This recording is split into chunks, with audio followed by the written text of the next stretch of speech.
Paul Feig is an actor, director, writer, three-piece suit aficionado, and generally hilarious human. He's been in front and behind the camera. He might be best known for his work as director and producer for Bridesmaids, The Heat, Spy, the 2016 Ghostbusters, A Simple Favor, and Last Christmas. He created the beloved TV show Freaks and Geeks. Honestly, I could keep going for a long while. He's directed episodes of some of your favorite shows: Mad Men, Weeds, The Office, Arrested Development. He is a 2-time Emmy nominee. This man is so talented, and even better, he's a huge supporter of talented, smart women, and he's a friend. Paul, thanks so much for being now I have to figure out how to pronounce this, our WoMAN of the week, because it's Woman of the Week, but we do like to celebrate men like you who support women. I'm honored. I think WoMAN is good too. Okay, we'll take any pronunciation. It's like tomato. There you go. So I want to dive right into it because how we met is really fascinating, interesting story that I want to share with my listeners. So when I brought my harassment suit against Roger Ailes at Fox News and went through one of the most difficult standing up for myself moments in my life, you supported me on Twitter. And then reached out to me personally to express your support. And I know I've told you before, but I want to say again, it was so incredibly meaningful to me. And I remember being doubly impressed because at the time, many people would have thought we wouldn't come down on the same side of every political question. Mm-hmm. But not that matters. But why did you support me? You know what? The minute I saw that you had done what you did, I thought this is one of the most Herculean moves I've ever seen. It had to be one of the bravest moves I've ever seen. And I just immediately said, I need to reach out to you because I knew you were probably getting pilloried by other people. And it just everything in my being said, I cannot rest. I can't even go into the rest of my day if I don't reach out to you. And I had no idea if it was going to go through or not, because of Twitter, you send messages out and who knows who sees them. So it meant a lot to me that it got to you. Yeah. No. And it meant the world to me because anyone who's been through anything like this knows how isolating it is. And you don't know what's going to happen to you the next minute or the next hour or the next day. And so from that, Paul, it organically grew into this friendship. And you actually gave me the best compliment I've ever received in my life when you introduced me at the Matrix Awards ceremony in New York City a year later. I think you warned me before because I said my kids are going to be in the audience. But you said Gretchen Carlson is the bravest effing person I know, except you actually said it. Of course I did. Of course. I know. You know what? I swear I don't remember you telling me until after I did it. Your kids were in the audience. I was like, oh boy. Well, but you know what? My reputation precedes me. But it was awesome. But it's all true. I mean, honestly, that is the bravest thing I've ever seen somebody do, and it really affected me. And it just made me want to not only support you, but just to let the world know that this had happened. I mean, obviously everybody knew, but again, like you say, we're, sometimes can be on opposite sides of the political poles, but I don't care about that in those moments because this is a very human thing that is happening or what you did. And again, I mean, it's just the fact that you were able to do that. And I just knew you were going to be getting hit quite a bit from all sides. And so, in those situations, everybody needs as much support as they can get. Yeah, well, it's true. I was. In fact, my lawyers said to me before I did this whole thing, they're going to kill you. Yeah. And they did, but it was people like you that helped me along in that process. So I want to move on to all the work that you've done with smart, funny women, and you tend to gravitate to that. And you've worked a lot with Melissa McCarthy, Sandra Bullock, Michelle Yeoh, Kristen Wiig, and I could keep going and going. These are all women with a powerful presence. Yeah. And there's power in humor. So what do you think is the particular power of humor first? Well, I think it's the most effective way to tell a story. It's the most effective way to get your point across because it's very fun to get it that way. You're not being lectured to if it's done right, and it's not like homework to hear it. You're laughing and you're having a good time and you're relating to somebody because humor generally comes from a relatability of taking a situation you go, oh, I've been in that, and then kind of telling it in a bigger way or just making it more relatable. And so I think anytime you want to get a point across, that's the way to do it. And there's, especially for, I just find the comedy of women so funny because I grew up around so many funny women and yet was always watching funny men on the screen and then hearing, oh, women can't be funny. And it was like, which never made sense because I'm like, all my friends who were girls and women were funny. So, Right. it was all part of wanting to erase that whole weird prejudice that makes no sense whatsoever. I know it's such a sexism thing. Like, Yeah. I've been doing a lot of research now, going back and looking into all the sexism that exists with women, like in medical research, Oh and my gosh. I mean, it's just, and in the military, and Every it goes on and on. But every industry. Yeah. for you to find this niche that, like, because I to be honest with you, I've never sat back and thought to myself, wow, women are discriminated against for not being funny. But you saw that way before anyone was really talking about that. So Yeah. what was it about these specific women that you've chosen to work with that has made that process easier for you? Because they are funny. They are all the funniest people I know. I mean, look, I am not in the business of altruistically giving people jobs if it's going to make what I need to do look bad. So I have to make sure I hire the funniest people, the most talented people I can. And that list of those women that I've worked with are the people that make me laugh the most out of men, women, anybody. And so, you almost, it's not a matter of being gender blind by any stretch of the imagination, but it's, for me, it's going like, all these funny women don't have enough roles in which they can shine, because when I was coming up in the business, I would see the funny women I knew showing up in movies, and then they weren't funny. They had to be the mean girlfriend or the overbearing wife or something. And I'm like, well, wait, no. Then I'd be so frustrated. It's like, that person is funnier than the guy who's getting the laughs. Why is she not getting to be funny? And so I just said, God is my witness. I will correct that and get roles to these people who need to be shown off. Yeah. Well, you've done that. So one of the many things that you're working on now is this NBC musical drama, Zoe's Extraordinary Playlist. Yeah. And so the show's about a young woman who can hear people's inner emotions in the form of musical numbers. And it has some complex women, but it also shows men in a way that we don't always see. So the guys in the show are also complex and vulnerable, which I love. Yeah. But they're also very normal dudes. So do you think it would have been possible to depict men like this 10 to 20 years ago?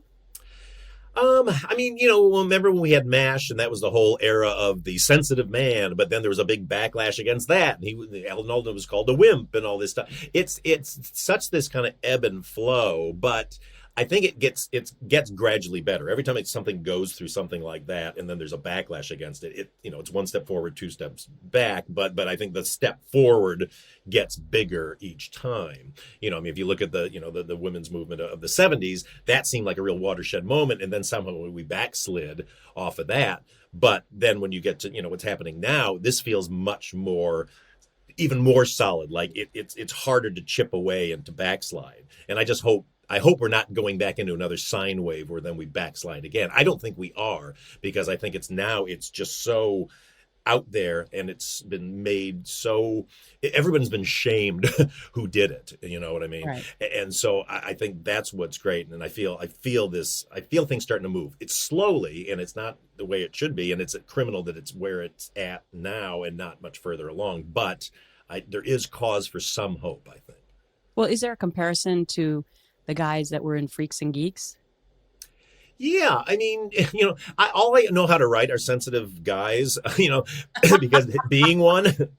And my whole career, I would get sent these scripts, and they were comedy scripts, and it was either he's the coolest, lawyer in town, and he's having sex with all these girls, and it's like, I don't relate to that guy. I don't like that guy. I wouldn't hang out with that guy. Or it's these, like, the nerdy guy, but his best friend wants to go out and get girls and all this stuff. And I was like, that doesn't exist. Like, as a nerd, as a former nerd, well, current, whatever, but lifelong nerd, those guys were like poison to us. Like, we didn't have like, hey, there's our one friend who just like, hey, come on, guys, let's get laid. It was like, there's sensitive guys, and then there's these guys who are not, and we were always, that was never portrayed as positive on screen, at least for a while. I mean, Right. I always go back to the movies of the '30s and the '40s, and everything's much more equal then. I mean, the female, leads are as smart and powerful and funny and everything as the male leads. I mean, Myrna Loy and, and William Holden. Look at William Holden and William Powell. I mean, look at those alone, those movies, The Thin Man and all that. That's So, such a great point. yeah, it's just somehow we backslid. In my, if quickly, my theory on this has been, the blockbusters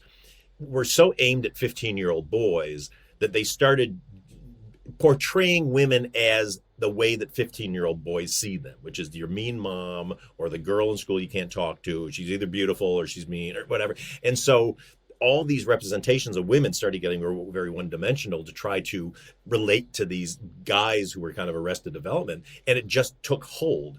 And and it never backtracked from that. And so suddenly it just went out of control and everybody just got used to it. And it was just like, wait, everything's wrong with this.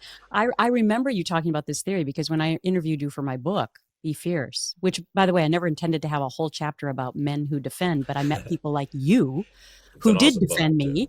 And then I was like, holy cow, there's like all these guys out there that are trying to make the world better for women. Yeah. And we talked about this and I included this in the book, your theory about how we got to this place. And so thank you so much for trying to bring it back to no, please. more equality. My pleasure. And you know what it is? It's so funny. Like when I was, trying to date before I'd met my wife, you meet certain women and some had been through really terrible relationships. And so they were very, very like down on guys and like, oh, you guys are all the same. And it was always like guys like myself would be like, no, I swear we're not. We're not. There are some good ones out of us out there who really want to correct that because we're not those guys, and so any chance I get to kind of show those guys, I like to do. So let's go back to what you're working on now with the Zoe show, because you're going to actually be on an episode this season. No, I was on last season. Oh, yes. Okay. I was the Undertaker. So there you go. That's the kind of, sexy roles that I get. All right. Well, so now let's get down to real business because I want to talk about cocktails. Yes, please. You've been doing a quarantine cocktail hour on Instagram. Yeah. Tell me how this all started. I mean, what was it? Your love of gin, or what was it? Yeah, I love cocktails. I love cocktail culture. I just love everything about it. It's grown-up life to me. And when I was a kid, I wanted to be a grown-up. And so, this always represented it to me, from seeing Darren on Bewitched, stirring martinis when he'd come home at the end of the day, to just, seeing, old pictures of cocktail parties and stuff like that. So when we went into quarantine, I was in North Carolina shooting a pilot, and we had to shut down. And so I came back and I remember going like, well, I'm going to be kind of stuck in the house for, it sounds like, a few months. I can either just sit here and get work done, but I want to help. But I didn't know how to help because I'm not a medical professional. So I said, well, why don't I just try to entertain people? I've always wanted to kind of learn how to make cocktails even more. I make a great martini, but I don't know how to make like other ones. I was like, well, why don't I just start doing a nightly show? We'll raise money for a different charity every night, and I'll act like an idiot and make cocktails. So we ended up doing like 100 days in a row without a break, just because I wanted to get us through that beginning part. And then it seemed like it was ebbing off. Of course, it hasn't. But right. But it was just really fun, and we raised a lot of money, and I donated a lot of money, and I also got to promote my gin, which it's finally coming out, called Ardingstall's Brilliant London Dry Gin. So there you go. Yes. And where can people find that? Right now, we're really getting out there now. We're in a lot of the BevMos in California and Florida and all over Canada. But the best way to find us is go to ardingstallsgin.com, and it'll tell you where you can get it. And if it's not in your state, we can send it to you. All right. Well, I've gotten so many laughs out of watching your quarantine cocktail hour. So thank you for doing, and you're always dressed up. And you have some dance moves too from time to time. Oh boy, yeah. I try. I always say I'm like the accounting Christmas party. There's the one guy like, hey, everybody. That's kind of me. So. Well, it's been very enjoyable and great that you were doing it for a good cause. Thanks. As well. Okay, so what else are you working on? What's coming up? Like you say, we got Zoe's Extraordinary Playlist. Those are airing right now. We're in the middle of that season. The next season of Love Life, that was Anna Kendrick's show that we had on HBO Max, is we're making a whole new season with a whole different cast, but that's going to be great. I have a show that's going to be coming out eventually on the Fox network that we're shooting right now. That's a remake of a British show called This Country. That's going to be your favorite new show. It's so funny. And then I'm in London right now, about to make a movie for Netflix called The School for Good and Evil, which is based on a series of books. And it's a very big, magical, fun, but funny, but two great female leads. And I'm very excited about it. I'm glad you have nothing to do. I know. I'm really bored. My gosh. Well, hopefully you will enjoy London and be back on this side of the world soon, so we can get together at some point when this whole quarantine and COVID thing is over. I would love that. My favorite thing would be for us to get together. We'll all have a cocktail and we'll all catch up and we'll think about all the times that are gone by now, all the bad times. Exactly. Well, Paul, thank you so much for being my WoMAN, whatever we want to call it, of the week.